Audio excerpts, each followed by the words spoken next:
चिंतन श्री गुरुदेव दत्त. श्री स्वामी समर्थ. तुम्हा सर्वांचं माझ्या चॅनलमध्ये खूप खूप मनापासून स्वागत आहे. 25 जून 2024 मंगळवार संकष्ट चतुर्थी आहे आणि अंगारकी योग आहे.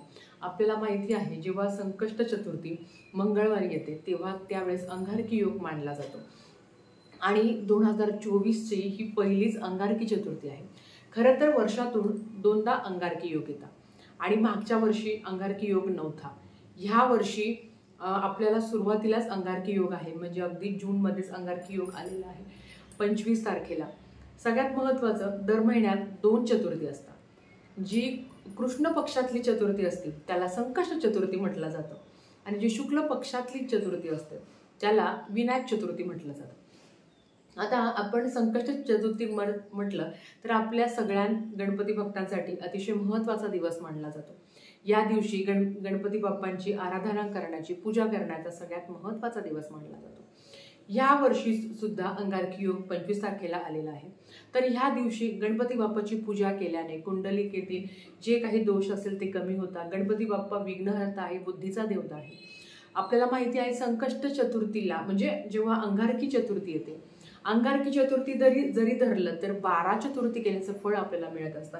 बऱ्याच गणपती भक्तांना किंवा स्वामी भक्तांना नव्याने चतुर्थी सुरू करायची आहे. ज्यांची आधीमध्ये चतुर्थी काही कारणांनी मोडली असेल किंवा ज्यांना नवीन चतुर्थी नव्याने आयुष्यभर चतुर्थी धरायची असेल त्यांनी या अंगारकीपासून आपण चतुर्थीचे व्रत करू शकतो. ते अगदी महिन्यातून एकदा असतं. तर आता ह्या दिवशी गणपती बाप्पांची उपासना, आराधना कशी करायची त्याच्याबद्दलच आजची माहिती आहे. व्हिडिओ सगळा बघा म्हणजे तुम्हाला तुमच्या सगळ्या प्रश्नांची उत्तर मिळतील. तर चला व्हिडिओला सुरुवात करूया. सकाळी ब्रह्ममुहूर्तावर उठून आपल्याला गणपती बाप्पांच्या मूर्तीवर अभिषेक करायचा आहे. तर अभिषेक करण्यासाठी इथे मी एक ताट घेतला आहे आणि ताटावर आपल्याला गणपती बाप्पांची मूर्ती ठेवायची आहे आणि आपल्याला अभिषेक करायचा आहे. आता गणपती बाप्पांच्या मूर्तीवर अभिषेक करताना आपल्याला कमीत कमी 11 वेळा गणपती अथर्व शीर्षमचं पठण करायचं आहे. कमीत कमी 11 वेळा. आणि त्याच्याचबरोबर गणपती बाप्पांच्या मूर्तीवर अभिषेक करताना तुम्ही पाण्याचा किंवा दुधाचा कशाचा पण वापर करू शकता. आता इथे मी गळती लावली आहे किंवा ज्याला आपण अभिषेक पात्र सुद्धा म्हणू शकता. सुरुवातीलाच इथे मी दिवा पण लावून घेतलेला आहे. दिवा लावायचा आहे. कुठलीही सेवा करताना आपल्याला आधी दिवा लावायचा असतो, कारण अग्निदेवतेच्या साक्षीने आपण ती सेवा करत असतो. तर इथे बघा गणपती बाप्पांच्या मूर्तीवर अभिषेक करताना गणपती अथर्व शीर्षम 11 वेळा म्हणायचं आहे. ज्यांना गणपती अथर्व शीर्षम म्हणणं शक्य होत नाही त्यांनी यूट्यूबला लावून दिलं आणि तुम्ही श्रवण केलं तरी चालेल किंवा मनातल्या मनात ओम गण गणपते नमः ह्या मंत्राचा जपही तुम्ही करू शकता. यूट्यूबला तुम्ही जे गणपती अथर्व शीर्षम आहे ते तुम्ही लावून देऊ शकता. ज्यांना गणपती अथर्व शीर्षम श्रवण करणंही शक्य नसेल होत त्यांनी 108 वेळा ओम गण गणपते नमः, ओम गण गणपते नमः, ओम गण गणपते नमः या मंत्राचा जप करायचा आहे. ज्यांच्याकडे गळती नसेल त्यांनी अगदी चमच्याने गणपती बाप्पांच्या मूर्तीवर पाणी टाकत गणपती अथर्व शीर्षमचं पठण करायचं आहे किंवा 108 वेळा ओम गण गणपते नमः ह्या मंत्राचा जप करायचा आहे. आता इथे संपूर्ण अभिषेक झाल्यावर आपल्याला गणपती बाप्पांची मूर्ती एका त्यांच्या जागेवर ठेवायची आहे. मग तुम्ही अगदी देवघरात ठेवली तरी चालेल किंवा जिथे तुम्हाला पूजा करायची आहे तिथे ठेवली तरी चालेल. तर गणपती बाप्पांच्या मूर्तीवर अभिषेक केल्यानंतर मूर्ती जी आहे ती आपल्याला स्वच्छ देवाच्या वस्त्रांनी साफ करायची आहे या पद्धतीने आणि मूर्ती जागेवर आपल्याला ठेवून द्यायची आहे. तर इथे मी एक चौरंग घेतलेला आहे. त्याच्यावर आपल्याला तांदळाची रास ठेवायची आहे. तुम्ही इथे स्वस्तिकही काढू शकता. तांदळाची रास ठेवल्यावर त्याच्यावर हळद कुंकू आपल्याला टाकायची आहे आणि त्याच्यानंतर तिथे गणपती बाप्पांची मूर्ती आपल्याला ठेवायची आहे. ही सगळी जी आपण कृती करत आहोत ते करताना ओम गण गणपते नमः, ओम गण गणपते नमः या मंत्राचा आपल्याला मंत्र जाप करायचा आहे. त्याच्याच नंतर गणपती बाप्पाला आपल्याला हळद कुंकू अर्पण करायचे आहे. ओम गण गणपते नमः, ओम गण गणपते नमः, ओम गण गणपते नमः, ओम गण गणपते नमः ह्या मंत्राचा जप आपल्याला करायचं आहे। त्याच्याचबरोबर आपल्याला गणपती बाप्पांना वस्त्र अर्पण करायचे आहे।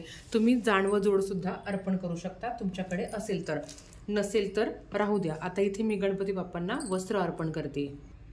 तर तुम्हाला तुमच्याकडे असेल तर तुम्हाला जानव जोड गणपती बाप्पांना अर्पण करायचं आहे, नसेल तर इथे मी फक्त वस्त्र गणपती बाप्पांना अर्पण करते आहे।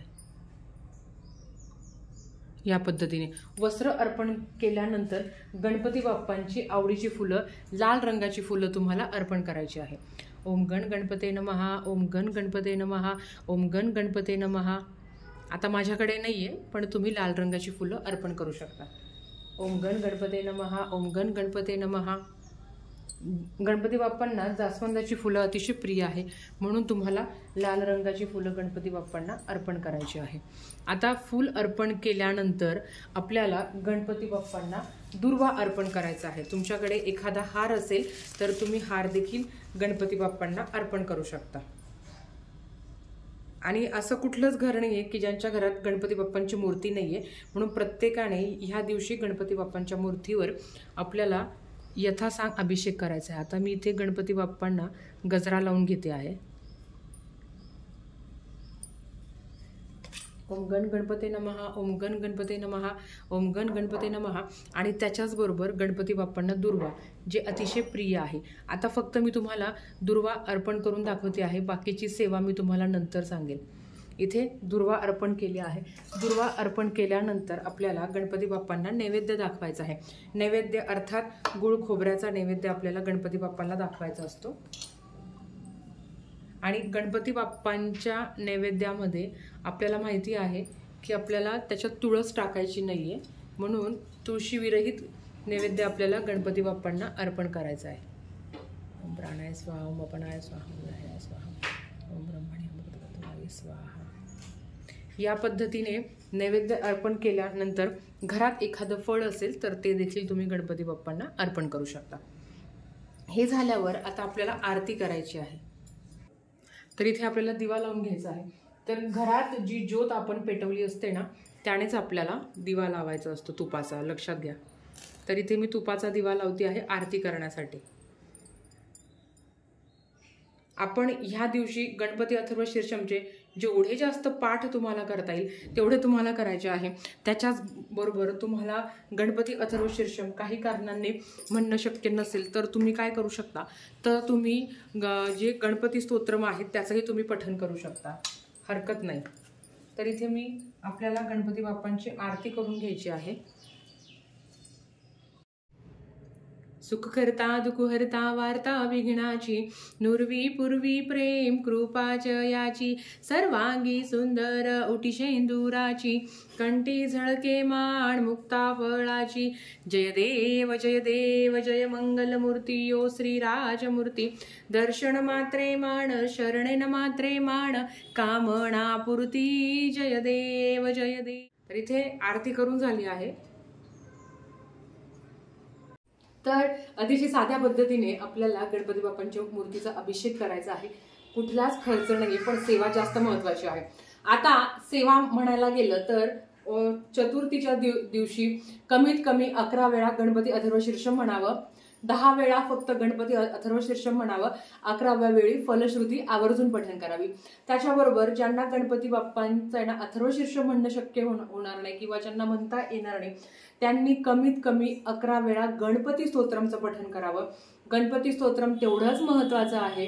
तुमच्या घरात ह्या सेवा झाल्याच पाहिजे। एक माळ ओम गण गणपते नमः ह्या मंत्राची आवर्जून करा। तर आजच्यासाठी फक्त इतकंच। झालेली सेवा महाराजांच्या चरणी मी रुजू करते आणि आजचा व्हिडिओ इथेच थांबवते। आवडला असेल तर लाईक शेअर सबस्क्राईब करा। भेटूया परत तशाच एका व्हिडिओसोबत। श्री स्वामी समर्थ।